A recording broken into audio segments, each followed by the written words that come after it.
ಆತ್ಮೀಯ H16 news ಅರ್ಥಾತ್ ಹೇ ಸೀತಾರಾಮ್ಗೆ ಸ್ವಾಗತ. ನಾನು ನಿಮ್ಮ ಆಯಿತು ಮಲ್ಲಪ್ಪ ಜೊತೆ.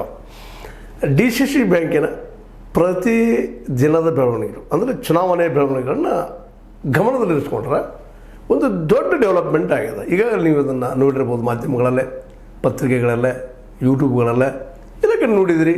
ಅದ್ರ ಬಗ್ಗೆ ಹೆಚ್ಚು ಮಾತಾಡೋದೇನು ಅವಶ್ಯಕತೆ ಇಲ್ಲ. AB ಪಾಟೀಲ್ರು ಮತ್ತು ಜೊತೆಗೆ ಕತ್ತಿಯವರು, ರಮೇಶ್ ಕತ್ತಿಯವರು ಒಂದಾಗಿದ್ದಾರೆ ಅಂತ.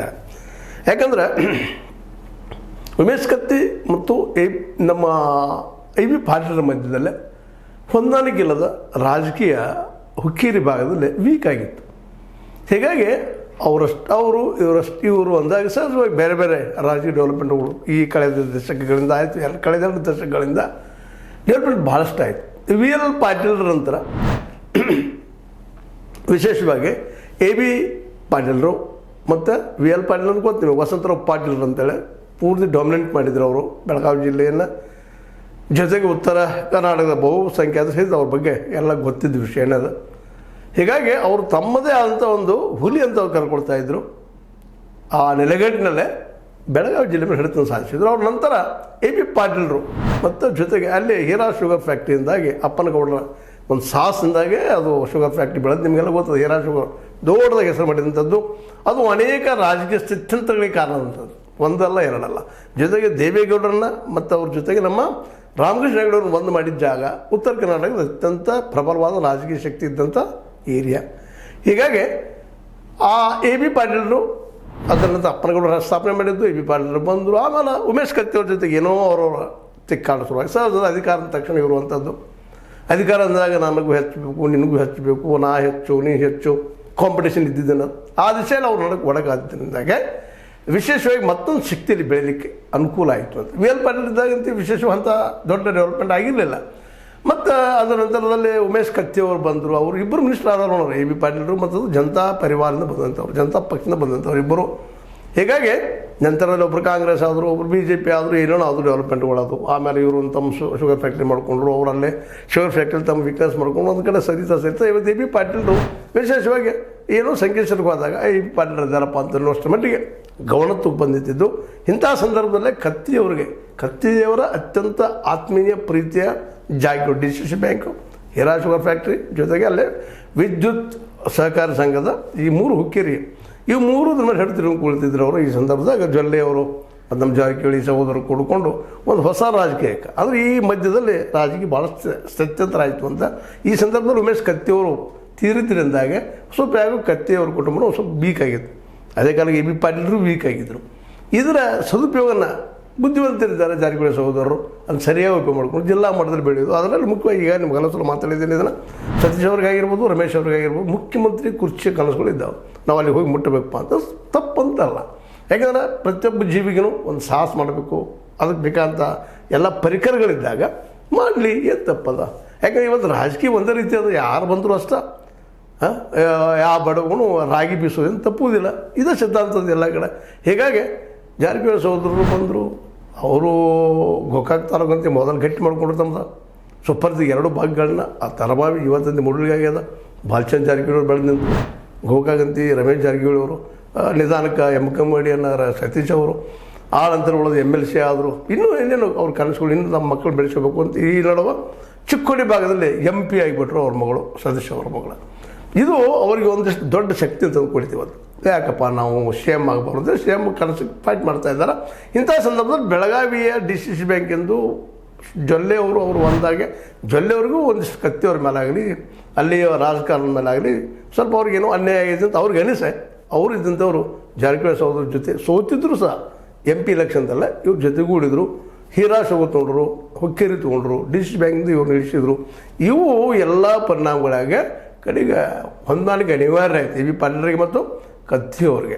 ಹೀಗಾಗಿ ಇಬ್ಬರು ಹೊಂದಾಣಿಕೆ ಇವತ್ತಾಗಿದ್ದಾರೆ. ಆದರೆ ಎಷ್ಟು ಹಿಂದಿನ ಮಟ್ಟಿಗೆ ಇವರು ಬಲಿಷ್ಠ ಆಗಿದ್ದಾರೆ, ಆ ಮಟ್ಟಿಗೆ ಇವ್ರು ಬೆಳೀತಾರ, ಮೂರು ಸಂಸ್ಥೆ ತಮ್ಮ ಕೈಲಿ ತೋಳ್ತಾರ ಅನ್ನೋದು ಇನ್ನೂ ಪ್ರಶ್ನೆ ಅಲ್ಲ. ಯಾಕಪ್ಪ ಅಂತಂದ್ರೆ ಈ ನಡುವೆ ಹೇಳಿದೆ ನಿಮಗೆ, ಜಾರಕಿಹೊಳಿ ಸಹೋದರರು ಜೊತೆಗೆ ಜೊಲ್ಲೆಯವರು ಸಹಿತ ಭಾಳ ಚೆನ್ನಾಗಿ ಬೆಳೆದಿದ್ದಾರೆ, ಆರ್ಥಿಕವಾಗಿ ಭದ್ರಾಗಿದ್ದಾರೆ, ಸುಭದ್ರಾಗಿದ್ದಾರೆ, ಮತ್ತು ರಾಜ್ಯ ಮಟ್ಟದ ರಾಜಕೀಯ ಮಾಡೋದಕ್ಕೂ ಮುಂದುವರೆದಿದ್ದಾರೆ. ಉತ್ತರ ಕರ್ನಾಟಕದ ಭಾಗಗಳಲ್ಲೂ ಸಾಕಷ್ಟು ಸತೀಶ್ ಅವರು ಸುತ್ತಾಡಿ ತಮ್ಮ ವ್ಯಕ್ತಿತ್ವವನ್ನು ಬೆಳೆಸ್ಕೊಂಡಿದ್ದಾರೆ. ಇವತ್ತು ಅದರಲ್ಲೊಂದು ವೈಚಾರಿಕ ನೆಲೆಗಟ್ಟಿನಲ್ಲೇ ಭಾಳ ಜನ ಪ್ರಗತಿಪರರಾಗಿರ್ಬೋದು, ಪ್ರಗತಿಶೀಲರಾಗಿರ್ಬೋದು ಅಥವಾ ಒಂದಿಷ್ಟು ಏನಪ್ಪ ಬದಲಾವಣೆ ಬಯಸುವಂಥವ್ರಾಗಿರ್ಬೋದು, ಅವರಿಗೆ ಉತ್ತರ ಕನ್ನಡದಲ್ಲಿ ಒಂದಿಷ್ಟು ಅವಕಾಶಗಳು ಹೆಚ್ಚು ಸಿಕ್ಕಿದ್ದಾವೆ ಇವತ್ತು. ಹೀಗಾಗಿ ಇವತ್ತು ಸಮಬಲದ ಕುಸ್ತಿ ಆಗ್ಬೋದು DCC ಬ್ಯಾಂಕಿನ ವಿಷಯದಲ್ಲಿ ಅಂತೇಳಿ. ಯಾಕಂದ್ರೆ ಆಲ್ರೆಡಿ ಹೀರಾ ಶುಗರ್ ಅವರಿಬ್ಬರ ಗೆಳೆತನಕ್ಕೆ ಅಲ್ಲಿ ಬಂದು ಈಗ ಒಲಿತು, ಅಲ್ಲಿ ಜೊಲ್ಲೆ ಅವರ ಒಂದು ಹಸ್ತಕ್ಷೇಪ ಈಗ ಏನೋ ಮುಗಿದದಂಥ ಸುದ್ದಿಗಳಿದ್ದಾವೆ, ಮಾತಾಡ್ತಾ ಇದ್ದಾರೆ, ಅನೇಕ ಸುದ್ದಿ ಮಾಧ್ಯಮದಲ್ಲಿ ಬರ್ತಾ ಇದ್ದದ್ದು. ಹೀಗಾಗಿ ಇನ್ನು ಉಳಿದಿದ್ದು ಏನಪ್ಪ ಅಂದ್ರೆ ಹುಕ್ಕೇರಿಯನ್ನು ಮೋಸ್ಟ್ ಪ್ರಾಬಬಲಿ ಅಲ್ಲಿಯೂ ಸಹಿತ ಈ ಕತ್ತಿ ಮತ್ತು AB ಪಾಟೀಲ್ ಕೂಡಿದರೆ ಅದು ಅವ್ರ ಪಾಲಾಗ್ಬೋದು ಏನೋ ಅನ್ನುವಂಥ ಮಾತುಗಳಿದ್ದಾವೆ. ಯಾಕಂದ್ರೆ ಅಲ್ಲಿ ಸ್ಥಾನಿಕರಾಗ್ತಾರೆ, ಜೊತೆಗೆ ಬಲಿಷ್ಠರಿದ್ದಾರೆ, ತಮ್ಮದೇ ಅಂತ ಒಂದು ನೆಲಗಟ್ಟನ್ನು ಮಾಡ್ಕೊಂಡಿದ್ದಾರೆ, ಜೊತೆಗೆ ಲಿಂಗಾಯತ್ ಅನ್ನೋದು ಲಾಬಿನೂ ಅಲ್ಲಿದೆ. ಇವೆಲ್ಲ ದೃಷ್ಟಿ ಇಟ್ಟುಕೊಂಡು ಅವರಲ್ಲೇ ಈ ಹುಕ್ಕೇರಿಯ ವಿದ್ಯುತ್ ಒಂದೇನು ಸಂಘಟನೆ ಇದೆ, ಸಂಘದ ಅದೇನು ಇವತ್ತು ಜೊಲ್ಲೆ ಮತ್ತು ನಮ್ಮ ಜಾರಕಿಹೊಳಿಗೆ ಹೊಲದನೋ ಅದನ್ನು ಸಹಿತ ಕಸ್ಕೋಬಹುದಾ ಅನ್ನುವಂಥ ಪ್ರಶ್ನೆ ಹುಟ್ಟಾಕೋದು ಅಷ್ಟೇ ಆಗ್ಬೋದು, ಏನು ಹೇಳಲಿಕ್ಕೆ ಆಗೋದಿಲ್ಲ. ಯಾಕೆ ಒಂದಾದರೂ ಒಕ್ಕಟ್ಟು ಅನ್ನುವಂಥದ್ದು ಭಾಳ ಮಹತ್ವದ್ದು. ಈ ಸಂದರ್ಭದಲ್ಲಿ ಇನ್ನು DCC ಬ್ಯಾಂಕಿನ ಸಲುವಾಗಿ ಮೇನ್ ಇರುವಂಥದ್ದಲ್ಲೇ ಅದನ್ನು ಈ ಯಾವ ರೂಪ ಪಡಿಬೋದು ಈಗ ಅಂತೇಳಿ ಆಲ್ರೆಡಿ ನಾವು ನಿಮ್ಗೆ ಹೇಳಿದಂಗೆ, ನಿಮಗೆ ಚರ್ಚೆ ಮಾಡಿದಂಗೆ ನಮ್ಮ ರಮೇಶ್ ಜಾರಕಿಹೊಳಿ ಅವರಾಗಿರ್ಬೋದು, ನಮ್ಮ ಬಾಲಚಂದ್ರ ಜಾರಕಿಹೊಳಿ ಆಗಿರ್ಬೋದು, ಅವರಿಬ್ಬರು ಇವತ್ತು BJPಯಲ್ಲಿದ್ದಾರೆ. ಅದಕ್ಕಾಗಿ ಅವರು ಏನಪ್ಪ ಅಂತ ಪಕ್ಷೇತರನಲ್ಲಾರದ ನಾವೆಲ್ಲ ಸ್ವಲ್ಪ ಯಾರಾದರೂ ಸಹಿತ ಪಕ್ಷ ಅತೀತವಾಗಿ ನಾವು ಹೋರಾಟ ಮಾಡ್ತೀವಿ ಅಂತೇಳಿ ಇವತ್ತು ಆ್ಯಕ್ಚುಲಿ ಜೊಲ್ಲೆ ಮತ್ತು ಜಾರಕಿಹೊಳಿ ಆ ಕಡೆ ಕತ್ತೆ ಅಷ್ಟಿದ್ರು, ಅದ್ರ ಜೊತೆ ಹಿಂದೆಲ್ಲೋ ನಮ್ಮ ಲಕ್ಷ್ಮಣ ಸವದಿ ಇರ್ಬೋದು, ಅಥವಾ ರಾಜು ಖಾಗೆ ಅವರು ಇರ್ಬೋದು, ಲಕ್ಷ್ಮೀಬಾಯಿ ಹೆಬ್ಬಾಳ್ಕರ್ ಇರ್ಬೋದು, DKC ಇರ್ಬೋದು, ನಾವು ಗೆಸ್ ಮಾಡಿದ್ದೀವಿ. ಅದಕ್ಕೆ ಅನುಗುಣವಾಗಿ ಈಗ AB ಪಾಟೀಲ್ ಬಂದು ಕೊಡ್ಬಿಟ್ರು. AB ಪಾಟೀಲ್ ಇವತ್ತು ಕಾಂಗ್ರೆಸ್ಗಳಿದ್ದಾರೆ, ಸಹಜವಾಗಿ DKC ಅವ್ರ ಸಂಪರ್ಕದಲ್ಲಿ ಬರುವಂಥದ್ದು. ಹೀಗಾಗಿ DCC ಬ್ಯಾಂಕಿನ ಈಗೇನು ಚುನಾವಣೆ ಬರೋದಲ್ಲ ಅಕ್ಟೋಬರ್ 19ಗೆ ಈಗ ಮತ್ತಷ್ಟು ರಂಗ ಏರಿತು ಅಂತ. ಇಲ್ಲಿ ಯಾರು ಗೆಲ್ತಾರೋ ಯಾರು ಸೋಲ್ತಾರೋ ಇಲ್ಲಿ ಊಹೆ ಮಾಡಲಿಕ್ಕೆ ಯಾರಿಗೂ ಸಾಧ್ಯ ಇಲ್ಲ. ಯಾಕಂದರೆ ಎಲ್ಲರೂ ಮಹಾಮಹಿಮರಿದ್ದಾರೆ, PKPSಗಳು, ಜೊತೆಗೆ ಸೌಹಾರ್ದ ಸಂಘಗಳು, ಅದರ ಮೇಲೆ ಇಲ್ಲಿ ಲಿಮಿಟೆಡ್ ಮತದಾರ ಇರೋದರಿಂದಾಗಿ ಆ ಮತದಾರರು ವಿಶೇಷವಾಗಿ ಇನ್ನು ಅಲ್ಲೇ ಮತದಾರರು ಜಾತಿ ಕೌಂಟ್ ಆಗ್ತದೆ, ಇನ್ನೂ ಖರ್ಚುಗಳು ಕೌಂಟ್ ಆಗ್ತವೆ, ಎಲ್ಲ ಕೌಂಟ್ ಆಗ್ತಾವೆ. ಆ ನೆಲೆಗಟ್ಟಿನಲ್ಲೇ ಮತ್ತು ಈಗಾಗಲೇ ಈ ಬೆಳಗಾವಿ ಜಿಲ್ಲೆಯಲ್ಲಿ ಲಿಂಗಾಯತನ ಹೊರತುಪಡಿಸಿ ಹೆಚ್ಚು ಸಂಖ್ಯೆಯಲ್ಲಿದ್ದಂಥವರು, ಉಪ್ಪಾರ ಸಮಾಜದವರು, ಜೊತೆಗೆ ನಮ್ಮ ಕುರುಬ ಸಮಾಜದವರು, ಇನ್ನುಳಿದ ಸಮಾಜದವರು ಬರ್ತಾರೆ, ಮುಸ್ಲಿಮ್ಸು ಕಡಿಮೆ ಸಂಖ್ಯೆಯಲ್ಲಿದ್ದಾರೆ, ಜೊತೆಗೆ SCಗಳು ಕಡಿಮೆ ಇದ್ರೂ ಸಹಿತ SC ST ಅವರು ಅಲ್ಲಿ ಬರ್ತಾ ಇದ್ದಾರೆ. ಒಟ್ಟಿನಲ್ಲೇ ಒಂದು OBC ಏನದಲ್ಲ ಅದು OBC ಮೋಸ್ಟ್ಲಿ ಜಾರಕಿಹೊಳಿ ಪರ ಆಗಬಹುದು ಅನ್ನೋದು ತರ್ಕ. ಬಟ್ ಈ ಸಂದರ್ಭದಲ್ಲೇ ಲಿಂಗಾಯತರು ಎಷ್ಟರ ಮಟ್ಟಿಗೆ ಒಂದಾಗ್ತಾರೆ ಅನ್ನೋಂಥ ಅಷ್ಟೇ ಪ್ರಶ್ನೆ ಅದ. ಯಾಕಂದ್ರೆ ಇಲ್ಲಿ ಪ್ರತಿಯೊಂದು ಹಳ್ಳಿಯಲ್ಲೂ ಎಲ್ಲ ಕೂಡ್ಕೊಂಡು ಬದುಕ್ತಾ ಇದ್ದಾರೆ. ಲಿಂಗಾಯತರ, ಉಪ್ಪಾರ, ಕುರುಬರು, ಇನ್ನುಳಿದ ಜಾತಿಯವರು ಎಲ್ಲ ಕೂಡ್ಕೊಂಡು ಒಂದು ಜಾತಿ ಐತಿ ಅಂತ ಹೋಗಿಲ್ಲಲ್ಲ, ಬಟ್ ಕೂಡಿ ಬದುಕುವಂಥದ್ದು ಅವ್ರಿಗೆ ಅದ. ಯಾಕೆ ಒಬ್ರಿಗೊಬ್ರು ಅನಿವಾರ್ಯ ಆಗ್ತಾರೆ ಅಗ್ರಿಕಲ್ಚರ್ದಲ್ಲ. ಆ ನೆಲೆಯಲ್ಲಿ ಒಂದಿದ್ದಾರೆ. ಇದು ಯಾವ ರೂಪ ಪಡಿಬಹುದು ಅನ್ನೋದು ಮತ್ತಷ್ಟು ಕುತೂಹಲ ಆಗಿಬಿಟ್ಟಿದ್ದಾರೆ. ಯಾಕಂದರೆ AB ಪಾಟೀಲರು ಮಾಹಿರಿದಾರ ಸಹಕಾರ ಸಂಘದ ವಿಷಯಗಳೆಲ್ಲ, ಅದ್ರ ಜೊತೆಗೆ ಕತ್ತಿಯವರಂತೆ ಕಳೆದ 30-40 ವರ್ಷದಿಂದ ಜೋಡಿ ಸಂಪ್ರದಾಯಗಿದ್ದಾರೆ. ವಿದ್ಯುತ್ತದ ಆಗಿರ್ಬೋದು, ಅಲ್ಲಿ ಹೆರಾ ಆಗಿರ್ಬೋದು, ಈಗ ನಮ್ಮ ಏನಪ್ಪ ಅಂತಂದರೆ DCC ಬ್ಯಾಂಕಿದಾಗಿರ್ಬೋದು ಅವರು ಪ್ರಬಲರಿದ್ದಾರೆ. ಮತ್ತು ಲಕ್ಷ್ಮಣ ಸವದಿಯವರು ಅದನ್ನ ಸುತ್ತಮುತ್ತ ಅವರು ಪ್ರಬಲರಿದ್ದಾರೆ. ಮುಂದೆ ಲಕ್ಷ್ಮೀಬಾಯಿ ಹೆಬ್ಬಾಳ್ಕರ್ ಅವರು ಬೆಳಗಾವಿ ತಮ್ಮ ಗ್ರಾಮೀಣ ಆಯಿತು, ಜೊತೆಗೆ 202 ಲಕ್ಷ್ಮೀ ಕ್ಷೇತ್ರದಲ್ಲಿ ಪ್ರಬಲರಿದ್ದಾರೆ. ಮುಂದೆ ಇದೇ ಕಾಲಕ್ಕೆ ಎಲ್ಲ ಕಡೆ ಅದ. ಮತ್ತು ಇಲ್ಲಂತಿ ಬಾಲಚಂದ್ರ ಅವರು ಅರಬಾವಿ ಕ್ಷೇತ್ರ ಅಂದರೆ ಇವತ್ತು ಮೂಡಲಿಗೆದಾಗಿರ್ಬೋದು, ರಮೇಶ್ ಅವರು ಗೋಕಾಕದಾಗಿರ್ಬೋದು, ಈ ಭಾಗದಲ್ಲೂ ಸಾಕಷ್ಟು ತಮ್ಮ ಪ್ರಾಬಲ್ಯವನ್ನು ಹೆಚ್ಚು ಮಾಡ್ಕೊಂಡಿದ್ದಾರೆ. ಇನ್ನು ಡಿಸೈಡಿವ್ ಫ್ಯಾಕ್ಟರ್ ಯಾರು ಆಗ್ತಾರಪ್ಪ ಅಂತಂದ್ರೆ ಇಲ್ಲ, ಈಗ ನಾನು ಈಗಾಗಲೇ ಹಿಂದಿನ ಎಪಿಸೋಡಲ್ಲಿ ಹೇಳಿದ್ದೀನಿ, 18 MLAಗಳು ಬರ್ತಾರೆ. 18 MLAಗಳಿಗೂ ಇದು ಹಿಡಿದು ಸಾಧಿಸ್ಬೇಕಂತದ. ಯಾರೂ ಮಹತ್ವಾಕಾಂಕ್ಷೆ ಇಲ್ಲವ್ರಿಲ್ಲ, ಬಟ್ ಕೆಲವೊಬ್ಬರು ತೃಪ್ತಿದ್ದಾರೆ, ಸಾಕು ಹೆಚ್ಚಿನ ಬೇಕಾಗಿಲ್ಲ ಅನ್ನೋಂಥದ್ದು.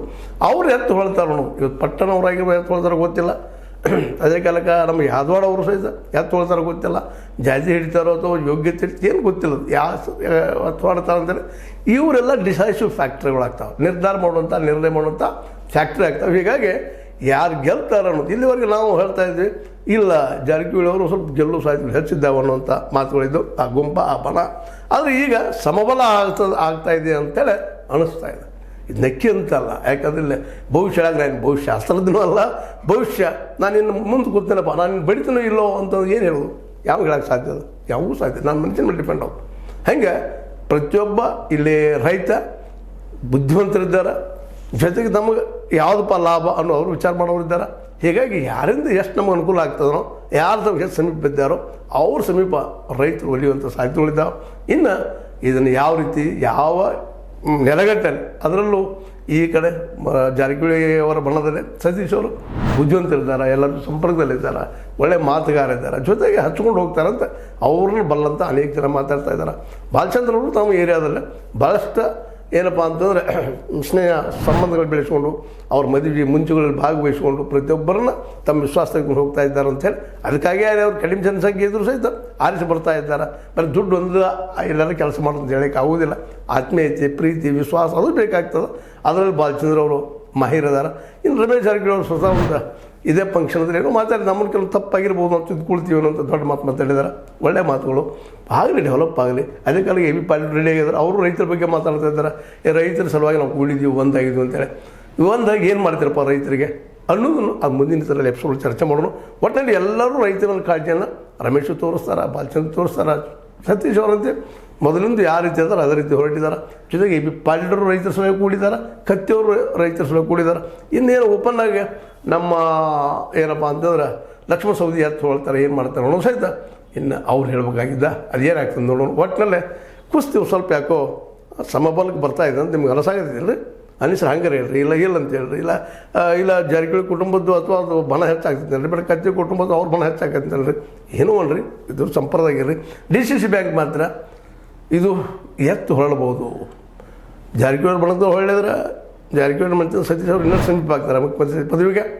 ಇವರು ಏನಾದರೂ ಚೇಂಜ್ ಆದ್ರೆ ಮತ್ತೇನೋ ಆಗ್ಬೋದು, ಏನೂ ಆಗಲಿ. ಒಟ್ಟಿನಲ್ಲಿ ರೈತರಿಗೆ ಒಳ್ಳೆಯದಾಗಲಿ ಅಂತ ಹೇಳ್ತಾ ನಿಮ್ಮ ಲೈಕ್ ಮಾಡಿ, ಶೇರ್ ಮಾಡಿ, ಕಮೆಂಟ್ ಮಾಡಿ, ಜೊತೆಗೆ ಸಬ್ಸ್ಕ್ರೈಬ್ ನಿಲ್ಲಿಸಬೇಡ್ರಿ. H60 ನ್ಯೂಸ್ ಅರ್ಥ ಇದು ಸತ್ಯದ ಕೈಗಳಲ್ಲಿ ವಂದನೆಗಳು.